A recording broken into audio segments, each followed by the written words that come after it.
जय श्री राम। तो सेट 4 2023 गणित का शुरू करते हैं। तो पहला क्वेश्चन है, मान लीजिए कि L किसी समतल में स्थित सरल रेखाओं का एक समुच्चय है तथा R बराबर है L1 की L1, देखो यहाँ पर लिखा होना था L1 L2 पर लंब है। ठीक है, ये ऐसे समुच्चय परिभाषित है कि L1 जो है L2 पे लंब है। ठीक है, समुच्चय L में परिभाषित एक संबंध है, तो L में संबंध जो R होगा वो क्या समतुल्य सममित संक्रामक क्या होगा क्या नहीं, ये बताना हमें। ठीक है, देखो कोई भी रेखा खुद पे लंब नहीं हो सकती, कोई भी रेखा जो है वो अपने आप पे लंब तो हो नहीं सकती, यानी किसी भी रेखा का खुद के साथ तो संबंध हो नहीं सकता, तो समतुल्य तो ये होगा नहीं। ठीक है, समतुल्य तो होगा नहीं। अगर एक रेखा दूसरी रेखा पे लंब है तो वो भी तो पहले वाली पे लंब है ना, दो रेखा आपस में एक दूसरे पे लंब होती है, तो सममित है ये। ठीक है, और अगर एक रेखा दूसरी रेखा पे लंब है और दूसरी तीसरी पे लंब है तो ये क्या हो जाएगी, एक दूसरे के पहली और तीसरी समांतर हो जाएगी। ठीक है, यानी अगर मान लिया देखो पहली दूसरी पे लंब होगी और ये दूसरी जो है तीसरी पे लंब है, तो पहली और तीसरी तो क्या होगी, समांतर हो जाएगी, लंब नहीं रही। ठीक है, तो संक्रामक भी नहीं होने का है, तो क्या होगा, केवल सममित होगा। ठीक है, सममित होगा किंतु समतुल्य और संक्रामक नहीं, यही ऑप्शन सेकंड ऑप्शन क्या है, सही है। अगला क्वेश्चन क्या है कि यदि आव्यूह ए और बी की जो कोटि है वो क्रमशः m गुण m क्रॉस n और n क्रॉस p हो तो ए बी की कोटि क्या होगी, देखो निशान लग रहा है, देखो ये n और n इक्वल होने चाहिए मल्टीप्लाई होने के लिए। ठीक है, तो ये इसको भूल जाओ, और जो बार वालों की कोटि होगी m क्रॉस p, वो होगी ए बी की कोटि क्या हो जाएगी, m क्रॉस p हो जाएगी। ठीक है, अगला है माना x, ये ब्रैकेट में उस महत्तम पूर्णांक को प्रकट करता है जो x या उससे कम के बराबर है। ठीक है, और एफ एक्स बराबर है ये x, यानी महत्तम पूर्णांक फलन है। ठीक है, एक बार देख लो, महत्तम पूर्णांक फलन समझा देता हूँ मैं आपको क्या होता है। ठीक है, बाकी समझ में आ जाएगा आपको। देखो महत्तम पूर्णांक फलन क्या है, जैसे ये फलन है महत्तम पूर्णांक फलन एफ एक्स बराबर मोड एक्स, तो इसका मतलब क्या है, अगर मैंने f1 लिया, ठीक है f1 लिया तो उसकी वैल्यू क्या आएगी, उसकी वैल्यू 1 ही आ जाएगी। ठीक है, लेकिन मान लिया मैंने f1.1 लिया, उसकी वैल्यू क्या आएगी, उसकी वैल्यू भी 1 ही आएगी। मैंने f1.9 ले लिया, ठीक है 1.9, तो उसकी वैल्यू भी 1 ही आएगी। मैंने 1.99999 कहीं तक भी लेके जाऊं वो ले लिया, ठीक है, इसकी वैल्यू भी क्या आएगी, क्या आएगी, 1 ही आएगी। लेकिन अगर मैंने f2 ले लिया तो उसकी वैल्यू 2 आएगी। ठीक है, यानी पूर्णांकों पे तो ये वैल्यू वही सेम टू सेम दे देता है, बाकियों में क्या करता है, जो उससे छोटे वाला पूर्णांक है वो आंसर देता है। अब देखो f1 की वैल्यू भी 1 है, f1.1 की वैल्यू भी 1 है, f2 1.9 की वैल्यू भी 1 है। ठीक है, तो एक ही की तो ये ओन से रहा, बहुत सारों की वैल्यू एक ही है। दूसरी चीज, अगर मैंने एफ एक्स बराबर वाई का, ठीक है, और मैंने y ले लूँ, मैं 1.5 ले लिया, तो इधर मैं ऐसे कोई संख्या नहीं ले सकता कि महत्तम पूर्णांक फलन में से जो आंसर हो वो 1.5 आ जाए, हो ही नहीं सकता भाई। ठीक है, क्योंकि आंसर ये क्या देगा, ये तो 1 देगा या 2 देगा या 3 देगा, पूर्णांक आंसर देगा। ठीक है, लेकिन जो मेरा जो है ये फलन जो है R2R में है और R इसका सहप्रांत है, सहप्रांत में तो 1.5 भी आएगा वास्तविक संख्याओं में, लेकिन ऐसे ही हो नहीं सकता। मतलब देखो जैसे ये इधर प्रांत है R और इधर सहप्रांत है, ठीक है, तो इधर क्या होगा, ये 1 पे आ सकते हैं, 2 पे, 3 पे, जो भी संख्या है जैसे 1 1.1 1.2 2 सब के सब है, तो ये सब के सब, ये तो सब के सब कहाँ जाएंगे, 1 पे जाएंगे, 2 जो है 2 पे जाएगा, लेकिन इधर जो 1.1 1.2 बचे उधर कोई नहीं आएगा। ठीक है, इसका मतलब ये जो है ये आच्छादक भी नहीं है, आच्छादक भी नहीं है। ध्यान रखना, जो महत्तम पूर्णांक फलन होता है ना वो इकाई की होता है और ना ही आच्छादक, तो न तो इकाई की और न ही आच्छादक, ये ऑप्शन सही है। अगला क्या है, अवकल समीकरण दे रखी है ये, ठीक है, इसकी घात पूछ रहे हैं। देखो सबसे ज्यादा कोटि किसकी है, इसकी d2y/dx ये है, और इसकी घात कितनी है, 3 है, तो इस अवकल समीकरण की घात क्या होगी, 3 होगी। अगला कह रहा है i.i माइनस j.j और माइनस k.k का मान क्या होगा, i.i का मान क्या होगा 1 और j.j का भी 1, तो -1 और -1, ये तो -1 ये कट गया, -1 बच जाएगा, -1 आंसर आ गया। अगला कह रहा कोसेक इनवर्स 2 का मुख्य मान ज्ञात कीजिए, तो ये कोसेक इनवर्स 2 है, मुख्य मान में जो है ये 2 किस में आने, कोसेक इनवर्स कोसेक π/6, इसका मान होता है 2, π/6 मतलब 30 डिग्री, कोसेक 30 डिग्री का मान मतलब 2, इनवर्स से कोसेक हट जाएगा और आंसर क्या आ जाएगा, π/6 आ गया। ठीक है, π/6 आ गया। ओके, अगला कह रहा कि ये समाकलन है, ये सवाल से समाकलन है, ये सोल्व करना। एक्स स्क्वायर है और e की पावर x क्यूब dx। देखो क्या होगा इसमें, इसमें हम x क्यूब को तो t मान लेंगे, x क्यूब को t मान लेंगे, 3x स्क्वायर और dx उसकी वैल्यू क्या हो जाएगी dt, तो 3 डिवाइड में आ जाएगा, ये बच जाएगा e की पावर t। e की पावर t का समाकलन e की पावर t हो जाएगा, उत्तर आ जाएगा 1/3 e की पावर t। t की वैल्यू फिर से x क्यूब रख देंगे, ठीक है, बहुत सिंपल सा है, ऐसे तो खुद कर ले करो। अगला देखो, अगला क्वेश्चन क्या कह रहा, ये कह रहा साइन कोस एक्स स्क्वायर का एक्स के सापेक्ष अवकल गुणांक ज्ञात करना। ठीक है, तो मान लिया y बराबर लिख लेते हैं इसको, y बराबर है साइन और कोस एक्स स्क्वायर, इसका अवकलन करना है dy/dx। ठीक है, तो साइन का अवकलन क्या हो जाता है, कोस हो जाता है, तो कोस बाकी जो कुछ भी है वो लिख दो, कोस एक्स स्क्वायर, तो कोई एक्स तो है नहीं, चेन रूल लगेगा। अब कोस एक्स स्क्वायर, कोस का अवकलन क्या हो जाता है, माइनस के साइन, तो हो जाएगा माइनस के साइन एक्स स्क्वायर। ठीक है, और यहाँ एक्स स्क्वायर है तो एक्स स्क्वायर का दोबारा से 2x। ठीक है, तो ये आंसर आ जाएगा इसका माइनस के 2x और साइन एक्स स्क्वायर और कोस में कोस एक्स स्क्वायर। ठीक है, ये आंसर आ गया। तो अवकलन करना तो आते ही होगा ना। अगला कह रहा है इस सदिश है i + j - 2k और इसकी दिक् को ज्या ज्ञात करनी। देखो अगर कोई भी सदिश है, ए वेक्टर बराबर है x i + yj + z तो उसकी दिक् को ज्या पहले तो कोस अल्फा ये होती है x/√x² + y² + z²। ऐसे ही कोस बीटा हो जाएगी y/√x² + y² + z², और जो है कोस गामा हो जाएगी z/√x² + y² + z²। ठीक है, तो ये वेक्टर देख लेते हैं क्या है, ये i + j - 2k, क्या है i + j - 2k। तो जो कोस अल्फा होगा एल भी लिख देते हैं उसको, वो क्या आ जाएगा, यहाँ i की गुना में 1/√1 में 1 का स्क्वायर प्लस 1 का स्क्वायर 2 और 2 का स्क्वायर 4, ये हो जाएगा √6। ठीक है, दूसरे वाली क्या हो जाएगी, यहाँ भी 1 है 1/√6, और तीसरी वाली हो जाएगी -2/√6। ये होगी इसकी दिक् को जाए। अगला कह रहा ये 2x + y अवयव है और ये y है, x का मान ज्ञात करो। देखो 2x + y में से y घटा देंगे, 2x बच जाएगा, उसको 2 से डिवाइड कर देंगे तो x आ जाएगा। ठीक है, यानी इसमें से घटाओ, 2x y में से y घटाएंगे, अरे यार देख लो घटा के, और उसको 2 से भाग कर दियो, इतना मुश्किल नहीं है ये बिल्कुल भी, हलवा से तो सवाल है अभी। अगला देखो, मान लीजिए कि फलन f x to y में एक फलन है और x में एक संबंध r निम्नवत है, r बराबर है ए बी इस प्रकार है कि एफ ए बराबर है एफ बी के। ठीक है, जांच कीजिए कि क्या r एक तुल्यता संबंध है। तो देखो सुतुल्य, देखो सुतुल्यता, देखो हमेशा ओवरऑल ए समुच्चय क्या है, आर मतलब जो भी है एक्स है एक। ठीक है, जितने भी ए अवयव होंगे एक्स के, उनमें क्या होगा, एफ ए तो एफ ए के बराबर होगा ही। अब भाई एफ ए है, कोई भी फलन हो वो एफ ए के ए ही है तो बराबर होगा ही, इसलिए क्या होगा, इसलिए ए का तो ए के साथ संबंध होगा ही। ठीक है, आर में, अतः आर क्या होगा, स्वतुल्य होगा। दूसरी बात हम मान लेते हैं सम्मितता।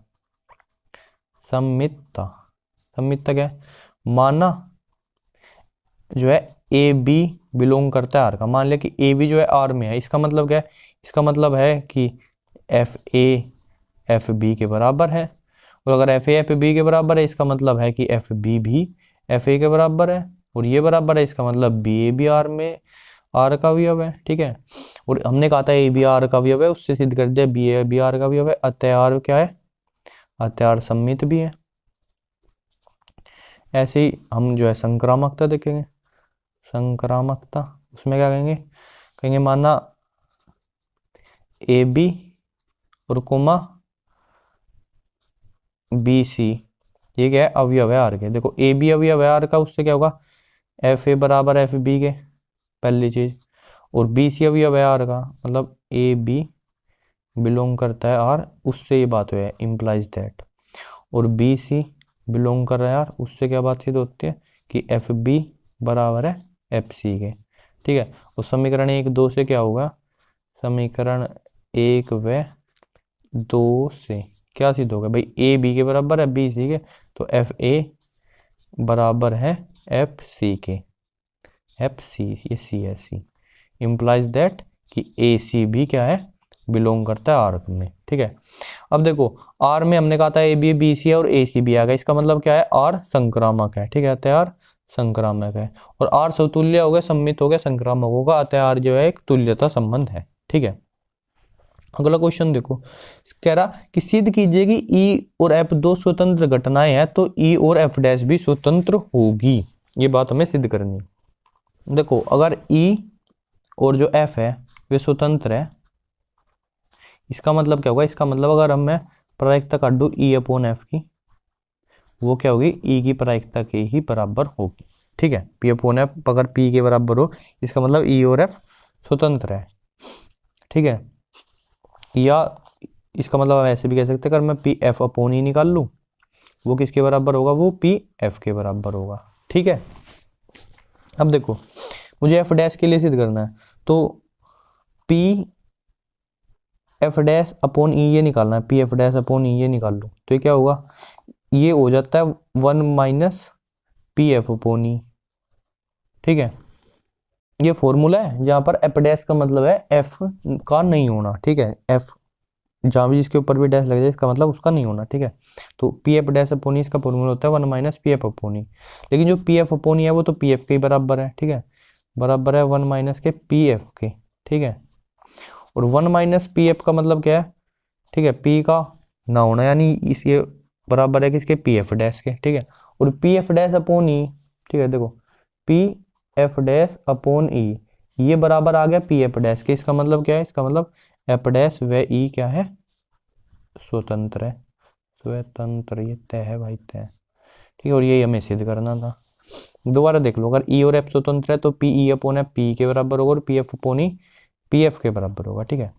अब हम पी एफ डैश अपॉन ई लेके चले, उसको हम लिखे कहते हैं 1 माइनस पी एफ अपॉन ई, ठीक है। और क्योंकि पी एफ अपॉन ई तो पी एफ के बराबर है, तो पी एफ लिख दिया। अब 1 माइनस पी एफ होता है पी एफ डैश, और इधर लेके चल रहे थे हम पी एफ डैश अपॉन ई, पी एफ डैश अपॉन ई क्या होगा, बराबर होगा पी एफ डैश के, इसका मतलब एफ डैश व ई भी क्या है, स्वतंत्र है। अगला देखो, सिद्ध कीजिए कि फलन एफ एक्स बराबर x cube minus 3x square plus 4x, दिख रहा है, x cube minus 3x square plus 4x, ये फलन क्या है, आर पर वर्धमान है, ये हमें सिद्ध करना है, ठीक है जी। तो एफ एक्स क्या है, फलन एफ एक्स बराबर है x cube minus 3x square plus 4x, x cube minus 3x square 3x square plus 4x, यो है। देखो वर्तमान फलन के लिए क्या होता है, वर्तमान फलन के लिए जो एफ डैश एक्स होता है वो हमेशा 0 से बड़ा होता है, तो इसका मैं एफ डैश एक्स निकालूंगा अवकलन, एफ डैश एक्स, इसका अवकलन करेंगे क्या हो जाएगा, एक्स क्यूब का 3x square minus 3x square का क्या हो जाएगा 6x और प्लस 4, ठीक है, ये हो गया। अब मेरे को ये सिद्ध करना ये पॉजिटिव संख्या है, कैसे करूंगा, मैं इस 4 को लिख लेता हूँ 3 + 1, 3x square minus 6x plus 3 plus 1, इसमें से 3 कॉमन ले लेता हूँ, ये बन गया x square minus 2x plus 1, ठीक है, 3 कॉमन आ गया और प्लस 1 ये है ही है, ये देखो ये क्या होगा, ये हो गया x माइनस 1 का होल स्क्वायर प्लस 1। अब देखो ये होल स्क्वायर है यानी ये पॉजिटिव है, ठीक है, और प्लस 1 जुड़ रहा है, पॉजिटिव है, यानी कि जो कि बड़ा होगा 0 के, यानी एफ डैश एक्स जो होगा बड़ा होगा 0 के, यहाँ x की कोई भी वैल्यू ले लूँ मैं रियल नंबर में, ठीक है। तो अतः एफ एक्स क्या है, आर में वर्धमान है, वर्धमान है। अगला मान ज्ञात करना में समाकलन है 0 to π/2 dx upon 1 plus root में 10x, ठीक है, π/4 आ जाएगा, चलो सीधा देख लो, बहुत आसान है। i बराबर 0 to π/2 dx upon 1 plus root में 10x है ना। देखो इस 10x को मैं क्या लिख सकता हूँ, रूट में sin x upon cos x, यानी 0 to π/2 dx upon 1 plus root में sin x अपॉन रूट में cos x, ठीक है। यहाँ एलसीएम वगैरह लूंगा क्या हो जाएगा, ये कोस एक्स तो एलसीएम आएगा, उसके बाद वो ये ऊपर चला जाएगा, यानी 0 to π/2 रूट में कोस एक्स, और नीचे क्या है रूट में कोस एक्स प्लस रूट में साइन एक्स dx। अब ये सवाल तो कई लोगों का जाना पहचाना सा बन गया होगा, ठीक है। वैसे तो कई लोग जिन्होंने पढ़ रखा है उनके लिए तो ये भी जाना पहचाना ही है। अब देखो यहाँ क्या करूंगा, x की वैल्यू क्या रख सकता हूँ मैं, π/2 माइनस एक्स रख सकता हूँ, ठीक है। समाकलन का प्रगुण है, जहाँ भी x है उसकी जगह क्या रख सकते हैं हम, π/2 माइनस एक्स रख सकते हैं, ठीक है। तो बराबर 0 to π/2, i बराबर ये, इसको समीकरण 1 बोल देते हैं, ठीक है। तो रूट में कोस π/2 माइनस एक्स और बटे रूट में कोस π/2 माइनस एक्स प्लस रूट में साइन π/2 माइनस एक्स, ठीक है, पर dx। देखो कोस π/2 माइनस एक्स, कोस 90 माइनस एक्स क्या हो जाता है, साइन एक्स हो जाता है। तो यहाँ साइन एक्स, यहाँ sine x plus cos x, तो i बराबर क्या हो जाएगा 0 to π/2 रूट में साइन एक्स बटे में रूट में साइन एक्स प्लस रूट में कोस एक्स dx। अब ये समीकरण 1 है, ये समीकरण 2 है, 1 और 2 को दोनों को क्या करेंगे, जोड़ देंगे, ठीक है। 1 + 2 जोड़ेंगे, i + i इधर 2i हो जाएगा, 0 to π/2। ये देखो क्या हो जाएगा, एलसीएम तो sine x plus cos x, ये सेम ही है, ठीक है। रूट में साइन एक्स प्लस रूट में कोस एक्स, तो ऊपर भी क्या होगा, एक साइड क्या बन जाएगा, रूट में साइन एक्स प्लस रूट में कोस एक्स dx। ये सारा कट जाएगा, ठीक है। क्या बचेगा 0 to π/2 dx, इसका dx का समाकलन क्या आएगा x, और 0 to π/2 इसका उत्तर क्या आ जाएगा π/2। तो 2i की वैल्यू क्या आ गई मेरी, 2i बराबर π/2 आ गया, तो i बराबर क्या आ जाएगा π/4 आ जाएगा, ठीक है। बहुत ही सिंपल सा सवाल है, और बार बार ऐसा सिमिलर सवाल आता ही है पेपर में, ठीक है। कभी कभी तो ये 4 नंबर में भी आ जा, यहाँ तो 2 ही नंबर में आ रखा है ना, और आंसर सीधा π/4 ही आना, सबको पता। अगला क्वेश्चन क्या है कि बिंदुओं -1 0 2 और 3 4 6 से होकर जाने वाले रेखा का सदिश समीकरण ज्ञात कीजिए, ठीक है। अब देखो इसका फॉर्मूला देखो क्या है, सिंपल सा। देखो जैसे इसमें दो बिंदु है, एक ये एक है, और इनके अगर जो है जो स्थिति सदिश है वो ए वेक्टर और बी वेक्टर हो, इन बिंदुओं के स्थिति सदिश, तो रेखा का समीकरण क्या होगा, आर वेक्टर बराबर ए वेक्टर प्लस के लैम्डा बी वेक्टर माइनस ए वेक्टर। ये होता है दो बिंदु से होकर जाने वाली रेखा का सदिश समीकरण। इनके अब देखो स्थिति सदिश लिखते हैं, जैसे ये -1 है बिंदु, 0 और 2, तो इसका स्थिति सदिश क्या हो जाएगा, ए वेक्टर क्या हो जाएगा माइनस का i कैप, और 0 है तो 0 j cap plus 2 k cap, ये हो गया। और बी वेक्टर क्या हो जाएगा, बी वेक्टर हो जाएगा 3 4 6 है तो 3i cap plus 4 j cap plus 6 k cap. अब ए वेक्टर मिल गया, बी वेक्टर मिल गया, ये सब वैल्यू इसमें रखनी है फॉर्मूले में, तो रख दोगे आराम से, ठीक है। और रेखा का समीकरण आ जाएगा, ठीक है। अब पलट भी सकते हो इसको, ए इसको भी मान सकते हो और बी इसको भी मान सकते हो, ठीक है। तो 2 डाल से आ जाएगा इसका, कोई दिक्कत वाली बात नहीं है। यानी कि यही अगर ए बी लिया तो इसका समीकरण हम ये भी लिख सकते हैं, आर वेक्टर बराबर बी वेक्टर प्लस लैम्डा ए वेक्टर माइनस बी वेक्टर, ये भी समीकरण ले सकते हैं, ओके। अब अगला क्वेश्चन देखेंगे। ये कह रहा है कि प्रायिकता ए के होने की 6/11 है, बी के होने की 5/11 है, और पी ए यूनियन बी 7/11 है, तो पी ए बटा बी ज्ञात करना। देखो पहली तो बात हमें पता है, जो पी ए यूनियन बी होता है P A plus P B minus के पी ए इंटरसेक्शन बी, ये फॉर्मूला होता है, ओके। अब ये कितना है, ये 7/11 बराबर ये क्या है इतना, एक 6/11 एक 5/11, 6/11 प्लस 5/11 माइनस के पी ए इंटरसेक्शन बी। तो ये इधर 7 6 5 11 में तो 7 गया 4, तो पी ए इंटरसेक्शन बी ये आ जाएगा कितना 4/11। अब पी ए बाई बी निकालना है, पी ए अपॉन बी, तो पी ए अपॉन बी ये क्या होगा, ये होगा पी ए इंटरसेक्शन बी और बटा पी बी, ये हो जाएगा। पी ए इंटरसेक्शन बी कितना है 4/11, और पी बी कितना है, पी बी था 5/11, तो 11 से 11 कैंसिल, उत्तर क्या आ जाएगा 4/5 आ जाएगा, ओके। ये हो गया। अब देखो जो 4 का घ क्वेश्चन है और घ क्वेश्चन है, दोनों पे स्टार लग रहा है, यानी दोनों कट रहे हैं, और जो 5 का कै क्वेश्चन है, ये सेम क्वेश्चन सेट 1 के भी 5 का कै में था, हमने करा था। ठीक है, देखो सेट 1 जो है, सेट 1 का 5 का कै सेम क्वेश्चन है ना, तो सेट 1 में हमने कर रखा है, तो बार बार करने से क्या फायदा, सेट 1 देख लो, है नहीं। अब देखो सेट 1 में ये तो हो रहा है, अब इसका 5 का कै क्वेश्चन हम करेंगे।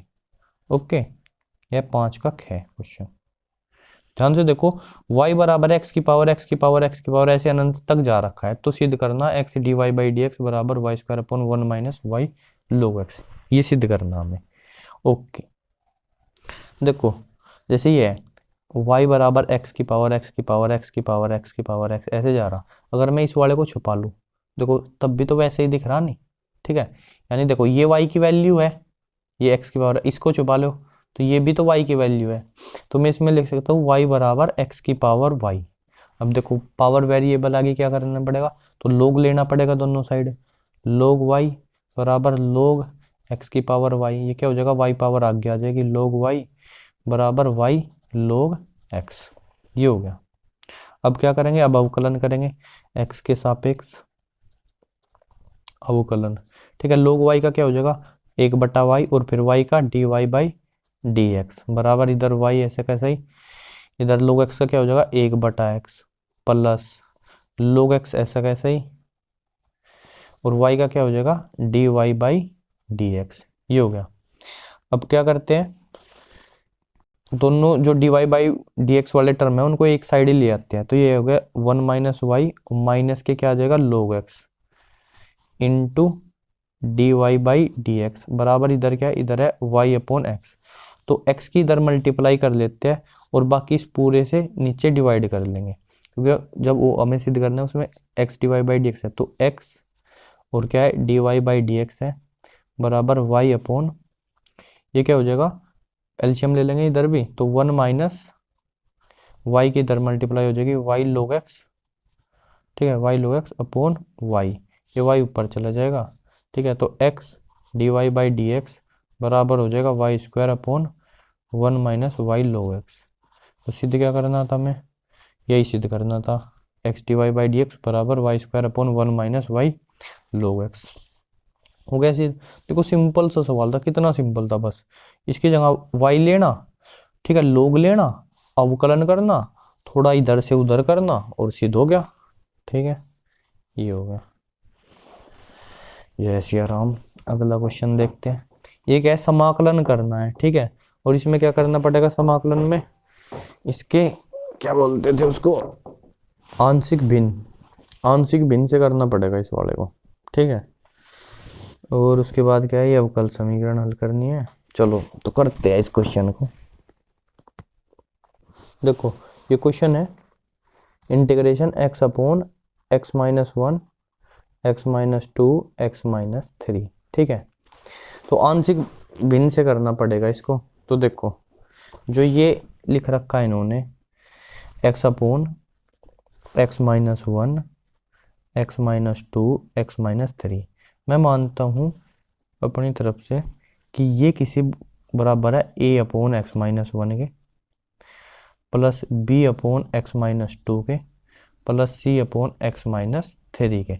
अब क्या करना मेरे को, a b c की वैल्यूज निकालनी है। ठीक है, तो इधर देखो ये हो जाएगा x बटे x minus 1 x minus 2 x minus 3, इधर एलसीएम लेंगे x minus 1 x minus 2 x minus 3, तो क्या आ जाएगा, a की गुणा में आएगा x minus 2 x minus 3 plus b की गुणा में x माइनस 1 एक्स माइनस 3 और प्लस c की गुणा में क्या आएगा x माइनस 1 और x माइनस 2, और बटे में रहेगा x minus 1 x minus 2 x minus 3, इससे क्या है ये कैंसिल हो गया, तो x बराबर ये बच गया। ठीक है, तो देखो एक बार मैं x की वैल्यू 1 ले लेता हूँ, एक बार क्या x बराबर माना x बराबर 1 लेने पर क्या होगा, इधर तो x की जगह 1 आएगा, इधर a की गुणा में, एक में से 2 का क्या -1 और एक में से 3 गया -2, -1 -2 कितना हो जाएगा 2a हो जाएगा 2a, पर यहाँ 1 रखेंगे ये भी 0, यहाँ 1 रखेंगे ये भी 0, तो 2a बराबर 1 आ गया, तो यहाँ से a बराबर क्या आ गया 1/2 आ गया। अब एक बार x बराबर 2 ले लेंगे, x बराबर 2 लेने पर, ठीक है, तो इधर तो एक 2 आ जाएगा, 2 लेने से ये 0 हो जाएगा। ठीक है, और ये c वाला 0 हो जाएगा, ये बचेगा 2 में से 1 गया 1 और 2 में से 3 गया -1, तो ये क्या हो जाएगा माइनस के b बचेगा, तो यहाँ से b बराबर क्या आएगा, b बराबर -2 आ गया। एक बार x बराबर 3 ले लेंगे, x बराबर 3 लेने पर तो इधर तो x की वैल्यू 3 ली जाएगी, 3, ठीक है। इधर क्या होगा, 3 पे ये भी 0 और ये भी 0, तो 3 में से 1 गया 2 और 3 में से 2 गया 1, तो 2c 2c, तो यहाँ से c बराबर क्या आ जाएगा, 3/2। तो देखो a b c की वैल्यू निकाल ली हमने, तो यानी ये जो है इसको मैं क्या लिख सकता हूँ, अब देखो समाकलन में अलग अलग कर लेंगे। a की वैल्यू क्या थी, 1/2, तो हम इसको लिख सकते हैं 1/2 x - 1 प्लस जो है b की वैल्यू है -2 अपॉन x -2 और प्लस 3/2 और जो है x -3, ठीक है। ये अलग अलग ही समाकलन कर देते हैं इसको, ठीक है, इतनी स्पीड में कर दिया। अब देखो ये 1/2 तो 12, 1/x-1 का क्या हो जाएगा, log x - 1, ठीक है, और -2 ये हो जाएगा log x -2 plus 3/2 log x -3 और प्लस c मार दो, सवाल खत्म, पैसा हजम, है ना, हो गया, डन डना डन डन। अगली क्या आती है, अवकल समीकरण है ये, ठीक है। तो अवकलन समीकरण क्या है, ये x dy/dx प्लस 2y बराबर x² log x, ये अवकल समीकरण हल करनी है। चलो ठीक है, करते हैं। क्या है, यहाँ लाइन मारो, x मतलब लाइन खींचो, x dy/dx और क्या है प्लस 2y बराबर x² log x, है ना। अब देखो इस x से डिवाइड कर देते हैं, पूरी इक्वेशन को x से डिवाइड कर देंगे, इधर क्या बचेगा, इधर बचेगा dy/dx plus 2y upon x बराबर, इधर एक पावर कैंसिल हो जाएगी, x log x। ध्यान से देखो ये इस रूप की समीकरण है, dy/dx प्लस py बराबर q, ठीक है, यानी क्या एक रेखिक समीकरण है, रेखिक। p की वैल्यू क्या है, p की वैल्यू है 2yx और q की दिख ही रही है x log x है, q बराबर क्या है, x log x। तो इंटीग्रेशन फैक्टर निकालूंगा, इंटीग्रेशन आई बराबर e की power integration p dx, integration 2/x dx, क्या हो जाएगा 2/x का 2, तो 2 1/x का log x हो जाएगा, है नहीं, यानी e की पावर log, ये 2 को x की पावर में ले जाते हैं x² और e की पावर log एक दूसरे के शत्रु है, बराबर बच जाएगा x², है ना। ओके, तो अब सॉल्यूशन क्या हो जाएगा मेरा, सॉल्यूशन क्या होता है इस इक्वेशन का, सॉल्यूशन होता है y इंटू इंटीग्रेशन फैक्टर बराबर integration q into integration factor dx plus c, ठीक है। तो y इंटू इंटीग्रेशन फैक्टर क्या है, x² बराबर इधर x² और q की वैल्यू क्या थी, x log x और dx, मस्त बन गया नहीं, ये क्या होगा x³ हो जाएगा log x dx। तो देखो जरा मेरी जान, y इंटू x² बराबर क्या हो गया, ये integration x³ log x dx plus c। इसमें क्या करेंगे, क्या क्या करते हैं, इसको पहला फंक्शन मान लेंगे और इसको दूसरा फंक्शन मान लेंगे और खंड से समाकलन लगाएंगे, तो log x तो बार ऐसा कैसे ही, इंटीग्रेशन x³ dx माइनस लगाओ इंटीग्रेशन log x का अवकलन कर दो यहीं की यहीं, 1/x इंटू x³ का क्या होगा, x की पावर 4/4 आएगा, ओके, ठीक है। दोबारा से इसको dx मार दो, ठीक है, प्लस c को बाहर लिखा रहे हम लोग। अब देखो ये क्या आएगा, x की पावर 4/4 आएगा ना, तो log x इंटू एक्स की पावर 4/4, है ना, और माइनस ये 1/4 को तो बार मारो, यहाँ से क्या हो जाएगा, ये दोबारा से x³ हो जाएगा, x³ का क्या हो जाएगा दोबारा से, x³ का x की पावर 4/4 हो जाएगा, ठीक है, और प्लस क्या है c। तो देखो इधर क्या चल रहा था, इधर था y इंटू x² बराबर, इधर से भी क्या हो जाएगा, x की पावर 4/16 तो बाहर ले लेते हैं कॉमन, तो यहाँ पे 4 बच जाएगा, एक 4 log x और माइनस क्या बचा, माइनस के 1 प्लस क्या है c। अब x² से डिवाइड कर देते हैं, तो y बराबर x² बटा 16 4 log x -1 प्लस c को x² से भाग कर देते हैं, c x की पावर -2, ठीक है। That's is our answer. मुश्किल तो नहीं है ना, मुश्किल तो नहीं है ना मेरे भाई, मुश्किल तो है नहीं है ना। ये ध्यान रखना लीनियर इक्वेशन का सॉल्यूशन क्या होता है, ठीक है, ये पता है ना इंटीग्रेशन फैक्टर निकाल करके, यार एक इसका सॉल्यूशन ध्यान है ना तुमको कैसा है, तो भाई फिर कोई दिक्कत नहीं है, फिर तो मौज मारो तुमसे आता है सब कुछ। है ना, ये समाकलन करा थोड़ा सा। अब देखो खंड से समाकलन भाई अगर नहीं समझ में आ रहा है ना कैसे हो रहा है, तो भाई प्रैक्टिस कर लो, ठीक है, प्रैक्टिस कर लो इसकी अच्छे से। समाकलन का चैप्टर खोल लो, इसकी एक्सरसाइज कर लो, सारे क्वेश्चन फोड़ डालो, एनसीईआरटी के ही कर लो, है ना, काम आएगा मेरे भाई वो। अब देखो अगला क्वेश्चन है 5 का ढाई, क्या कह रहा है कि भाई देखो उस समांतर चतुर्भुज का क्षेत्रफल ज्ञात कीजिए जिसकी संलग्न भुजा ए बराबर ये, बी बराबर ये है। क्षेत्रफल क्या हो जाएगा भाई, एक रोस बी निकालना आता है, एक रोस बी का परिमाण इसका क्षेत्रफल हो जाएगा। एक रोस बी निकालियो और इसका परिमाण ले दियो, काम खत्म, पैसा जम, हो गया सवाल। एक रोस बी का परिमाण हो गया ना, ओके। अगला देखो कह रहा कि हवा के एक बुलबुले की त्रिज्या जो है 10 सेंटीमीटर पर की दर से बढ़ रही है, बुलबुले का आयतन किस दर से बढ़ रहा है जब त्रिज्या 1 सेंटीमीटर है। ठीक है, देखो कितना आसान सवाल है, हवा का बुलबुला है और कह रहा है त्रिज्या dr/dt क्या है, 1 सेंटीमीटर पर सेकंड की दर से बढ़ रही है।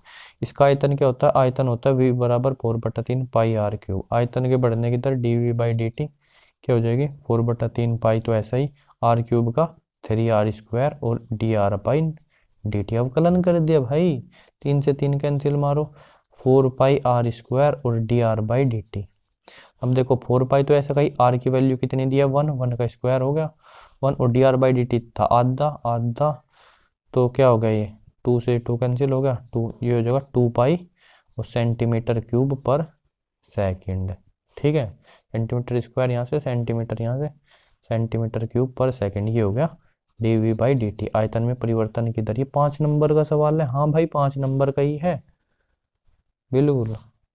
dr/dt दिया, v का फॉर्मूला मारा, अवकलन मारा और सवाल को देके मार दिया।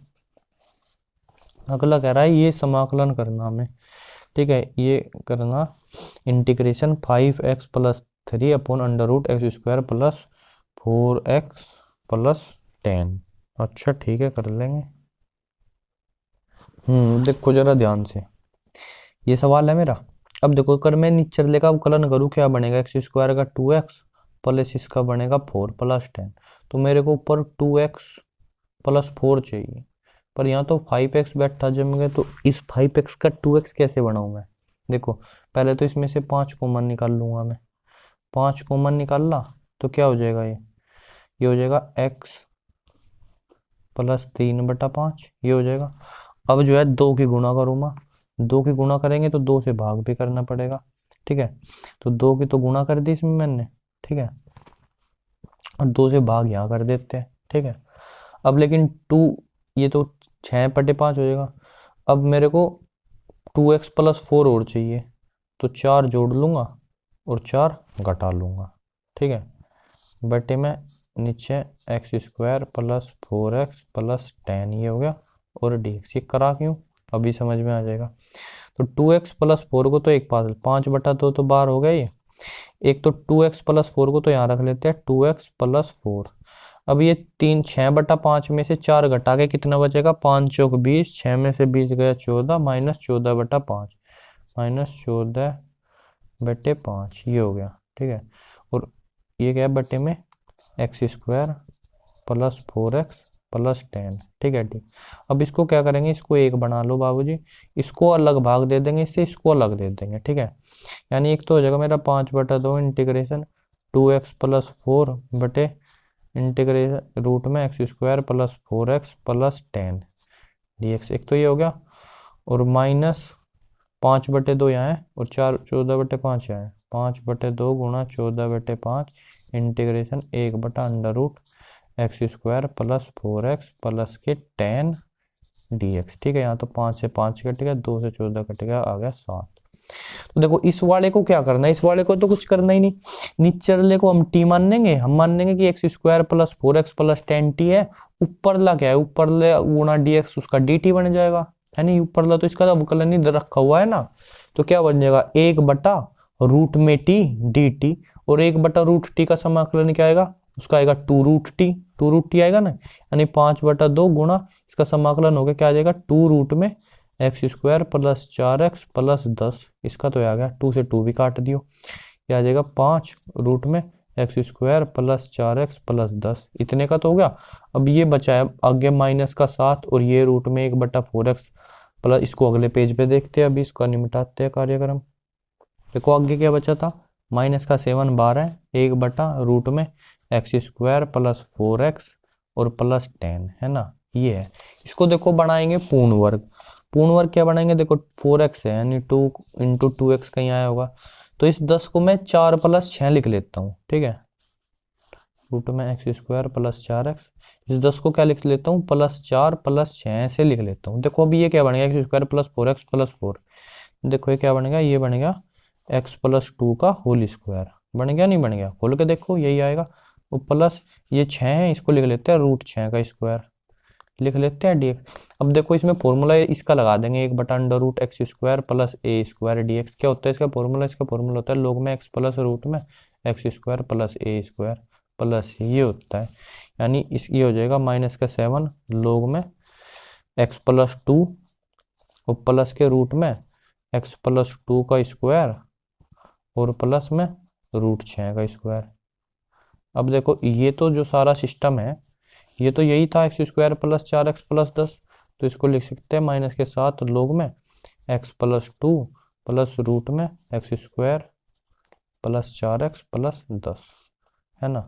अब देखो इस भाग का ये हो गया और इससे जो पहले लिखा हुआ था उसका ये हो ही गया था, ठीक है। तो इसके आगे लिख देंगे वो जो आया माइनस के 7 log में x प्लस 2 प्लस रूट में x² प्लस 4x प्लस 10 और प्लस c मार देंगे, ठीक है, प्लस c, और उत्तर आ गया, यही उत्तर होगा, बिल्कुल यही उत्तर है। देख लो ये पता नहीं इसने यहाँ 2 बुक रखा, बिल्कुल फिटा रखा हमारा, तो 5 में है माइनस का 7, ये आया नहीं सेम टू सेम उत्तर भाई।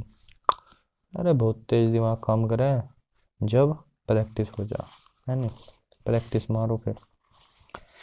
आगे देखो रेखाएं क्या है, ये है रेखाएं r बराबर i plus 2j minus 4k plus lambda 2i plus 3j plus 6k। देखो यहाँ देखो ध्यान से, ये 2i plus 3j plus 6k है और ये भी 2i plus 3j plus 6k है, सेम है। इसका मतलब ये क्या है, इसका मतलब ये है दोनों समांतर रेखाएं, ठीक है, यानी ये होगी r वेक्टर बराबर a plus lambda B, a1 plus lambda B होगी r वेक्टर बराबर a2 प्लस म्यू बी, ठीक है। तो ये समांतर रेखा है और समांतर रेखाओं के बीच की न्यूनतम दूरी का फॉर्मूला मैं भी बता देता हूँ, अगर नहीं पता है धूंध ऐसी फॉर्मूला मारी देगा, धूंध ऐसी आंसर आएगा लिखड़ का, ठीक है। फॉर्मूला क्या है, फॉर्मूला है d बराबर a2 माइनस a1, a2 में से a1 घटा दोगे, घटा दियो, उसकी क्रॉस प्रोडक्ट ले दियो b वेक्टर के साथ और बटे b का परिमाण, ये मार दियो फॉर्मूला, आंसर आ जाएगा जूंद ऐसी, समझ गए, ये है फॉर्मूला इसका। देखो a2 माइनस a1 तो क्या हो जाएगा, 3i में से आई गया 2i और 3j में से 2j गया j और minus 5k plus 4k minus k, यानी 2i प्लस j और माइनस k, ठीक है। डी वेक्टर क्या आएगा, 2i क्या था प्लस j और माइनस का k, ठीक है। इसका क्रॉस प्रोडक्ट किसके साथ लेना है, बी वेक्टर के साथ, 2i प्लस 3j और प्लस 6k।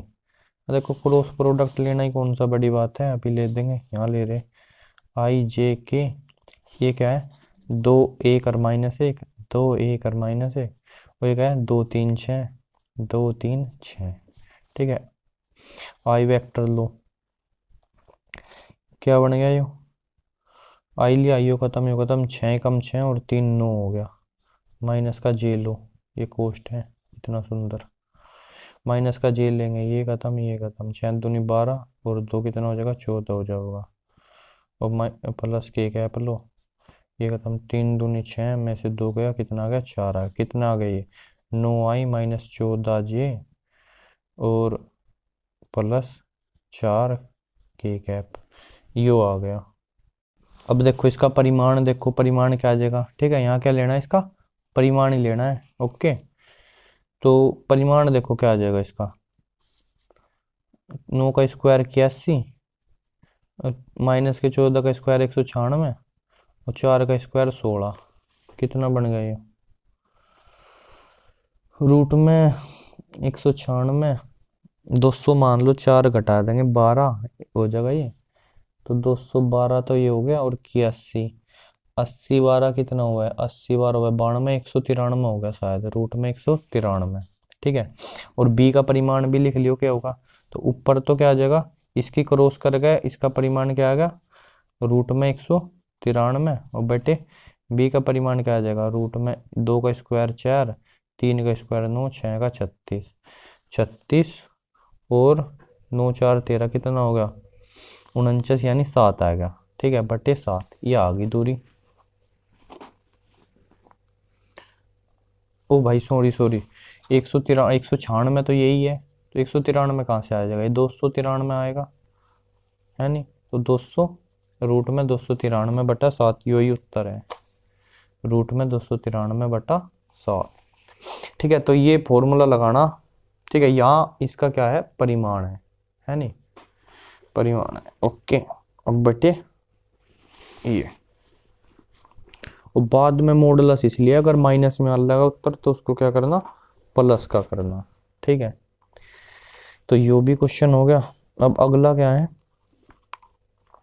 अगला है एक बक्से में 10 कार्ड है, 1 से 10 तक का पूर्णांक लिख कर रखे गए हैं और उन्हें अच्छी तरह से मिलाया गया है। ठीक है, इस बक्से से एक कार्ड याद रखें, मतलब ऐसे उठा लिया रैंडमली, निकाल लगाया, यदि यह ज्ञात है कि कार्ड निकाले गए कार्ड पर संख्या 3 से अधिक है, नो तो हमें पता। ठीक है, मतलब एक घटना तो पहले ही हो चुकी, अब उसमें दूसरी घटना के होने की प्रायिकता पूछेगा, तो इस संख्या के सम होने की प्रायिकता ज्ञात कीजिए। ठीक है, अच्छा भाई ठीक है, देखो एफ घटना है क्या, 3 से अधिक संख्या आना।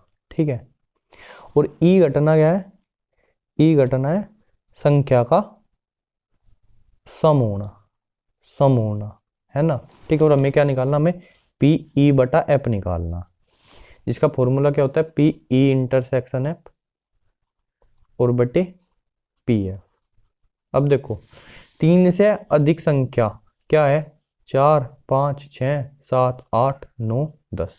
ठीक है, टोटल कितनी है, 1 2 3 4 5 6 7 संख्या है, तो एफ के होने की प्रायिकता पी एफ क्या हो जाएगी, टोटल 10 संख्या है 1 से 10 तक, तो 7 बटे 10, ये तो आ गया मेरा पी एफ का मान। ओके, अब ई क्या है, संख्या सम होना 2 4 6 8 10, इन दोनों में कॉमन क्या क्या है, कॉमन है 4 कॉमन है, 6 कॉमन है, 8 कॉमन है और 10 कॉमन है, यानी ई इंटरसेक्शन एफ क्या है, 4 है, और पी इंटरसेक्शन एफ क्या हो जाएगा, पी इंटरसेक्शन एफ हो जाएगा 4 बटा 10, 4 बटा 10 हो जाएगा। तो ये यहाँ पे रख देते हैं फॉर्मूला, पी इंटरसेक्शन एफ की वैल्यू क्या है, 4 बटा 10, और पी एफ की थी, इसकी थी 7 बटा 10। ठीक है, 10 से 10 कट गया, उत्तर क्या आ गया मेरा, 4 बटा 7 आ गया। ठीक है, देखो दोबारा से समझो, 1 से 10 तक की संख्या दी और एक कार्ड निकाल लो और कह दिया, ये तो पता चल गया कि 3 से ज्यादा संख्या, यानी एक घटना है तो पहले ही हो चुकी। अब ई के होने क्या प्रायिकता थे कि संख्या सम हो जा। ठीक है, तो पी ई बटा एफ निकाल लेंगे उस स्थिति में, और इसका ये फॉर्मूला होता है, ये आ गया उत्तर 4 बटा 7। अगला क्वेश्चन कह रहा, अवकल समीकरण dy बाई डी एक्स बराबर माइनस के 4x वाई स्क्वायर का विशिष्ट हल ज्ञात कीजिए यदि y बराबर 1 है जब x बराबर क्या हो, 0 हो। ठीक है, इसका विशिष्ट हल ज्ञात करना। ठीक है, dy बाई डी एक्स क्या है, माइनस के 4x वाई स्क्वायर। देखो dy बाई डी एक्स क्या है, माइनस के 4x वाई स्क्वायर, तो y को तो dy के पास ले आते हैं। ठीक है, बराबर माइनस के 4x और dx, मारो समाकलन दबा के, 4 को तो बाहर ही रख दो, एक्स डी एक्स। देखो 1 बट्टा वाई स्क्वायर का समाकलन क्या आ जाएगा, करके देखो, माइनस 1 बट्टा वाई आएगा, माइनस 2, हाँ यही आएगा जहाँ तक मेरे को ध्यान है, माइनस 2 प्लस 1 घात में माइनस, हाँ यही आएगा, बराबर माइनस के 4, एक्स का समाकलन क्या हो जाएगा, एक्स स्क्वायर बटा 2 प्लस मार दिया कॉन्स्टेंट सी, तो माइनस 1 बटा वाई बराबर ये क्या होगा, 4 से 2 से 4 कट जाएगा, माइनस के 2 एक्स स्क्वायर प्लस सी। अब जब x बराबर है 0, जब x बराबर है 0 तो y बराबर क्या है, y बराबर है 1, तो y की वैल्यू तो हम रखेंगे 1 और x की क्या रख देंगे 0। तो क्या होगा -1 बराबर क्या आ गया सी का मान आ गया -1, वो रख देंगे। तो -1/y बराबर -2x², और सी का मान क्या है -1 है, -1। यो आ गया इसका उत्तर। माइनस दोनों साइड है तो माइनस से दोनों साइड गुणा कर दे, 1/y बराबर 2x² + 1, यो आ गया। देखिए उत्तर इसका। अब क्या कर रखा, y से और दोनों साइड गुणा कर रखी, y से गुणा करेंगे तो क्या हो जाएगा, यहाँ तो 1 हो जाएगा, बराबर यहाँ 2x² और प्लस y। ठीक है, ये इस वाले y से ही मान लो इधर गुणा कर दिया हमने, है नहीं, इस वाले y से इधर गुणा कर दे, यो आ गई उत्तर इसका। भाई पूरे पे पेन फिर जाएगी, बहुत दूर से पेन पकड़ रहा हूँ मैं। ठीक है, और देखो भी जाओ फोन की स्क्रीन पे ना कि कॉपी पे, तो कैसा काम है। चलो भाई ये आ गया इसका उत्तर। तो 6 के डह तक जो है हम कर चुके हैं, और तो अगले पार्ट में अब करेंगे क्वेश्चन नंबर 7, 8, 9 जो है वो हम हर वीडियो में ऐसे ही कर दे, अगले पार्ट में करेंगे। ठीक है, ओके, जय सिया राम।